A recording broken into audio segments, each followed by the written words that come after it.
You're like a walking know everything.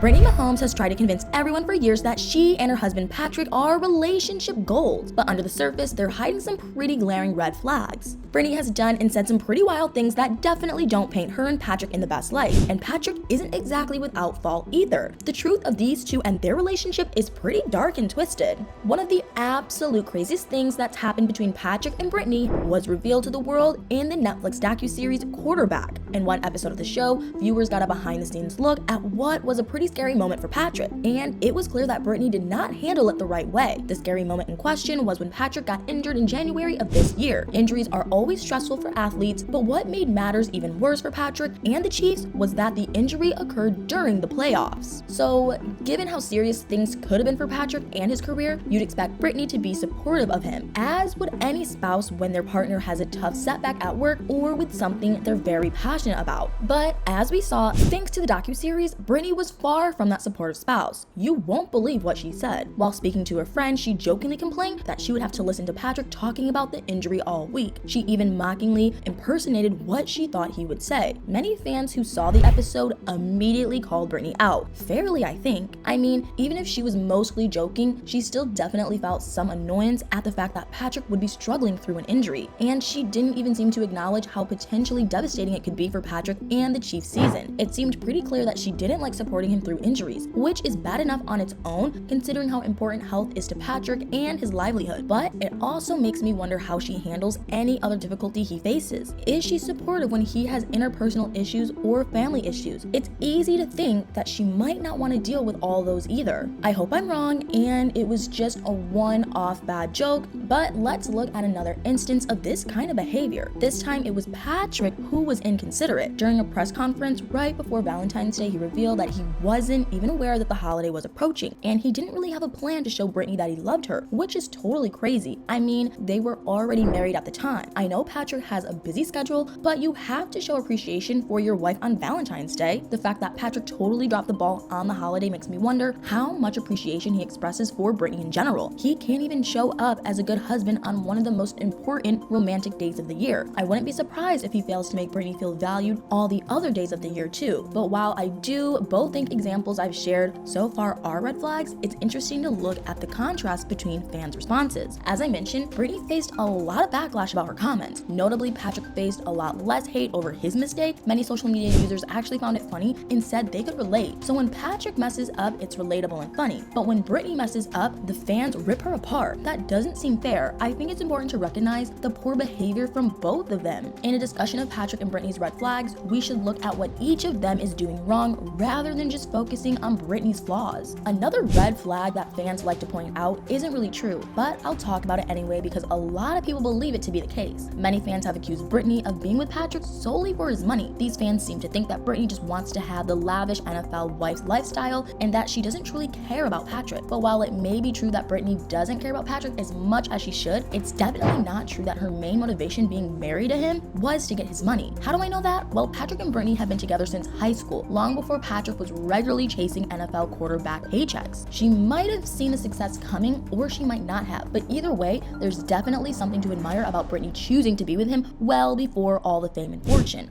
I really don't think it's fair to label her as a gold digger. There are two more red flags, however, that do seem pretty red. These two aren't about how Patrick and Brittany directly treat each other, they're more about how Brittany conducts herself in the NFL bubble. She's done some really inconsiderate things that could hurt Patrick's career and the Chiefs' success. The first is understandable, but also definitely not the greatest decision. The second one is less understandable. One thing that Brittany likes to do is talk badly about the referees of Patrick's games, which may seem pretty harmless at first glance. Everyone criticizes refs, right? Well, as someone so close to one of the players, it might make sense to show some more caution before going at the people in charge of managing the game. One fan wrote that Brittany's complaining about the refs was a bad look for the Chiefs organization as a whole. Brittany responded by telling the fan to shut up, but I think the fan had a decent in point. While she of course isn't truly representative of the Chiefs, she still is clearly socially associated with them, so she probably has some responsibility to behave respectfully toward those who work for the NFL. I'm sure the Chiefs don't want to give the referees any reasons to call a few extra holding calls during big moments. The last red flag I'll discuss is even more disrespectful than the referee hate. Following a Chiefs victory in the 2022 playoffs against the Bills, Brittany acted in a totally inconsiderate way. She was of course sitting in a private box while watching the game. The box had a balcony below which other, less high-profile fans were sitting. When the Chiefs won, Brittany decided to celebrate. Very natural, of course, to be joyful following the win, but the way she expressed her excitement was completely disrespectful. She pulled out a bottle of champagne and did the classic champagne spray. The problem was she did it over the balcony, the same balcony that the other fans were seated below. She ended up getting champagne all over a few unlucky fans. She once again received a lot of social media hate, and again, I think it was deserved. I mean, I definitely wouldn't want to be covered in champagne thanks to some inconsiderate celebrity. It's unclear whether the fans in question were Chiefs fans or Bill fans. While it wouldn't be great either way, imagine how angry that could make a fan whose team just lost in the playoffs. So those are some of the major red flags of Brittany and Patrick's relationship. Both of them have definitely made some mistakes. I'm sure they'll stick together though. They've been dating since high school, so I'd be surprised if some social media backlash was enough to break them up. But I'm very curious to hear what you all think. Should Patrick and Brittany try to improve their relationship or maybe even break up? Let me know in the comments below.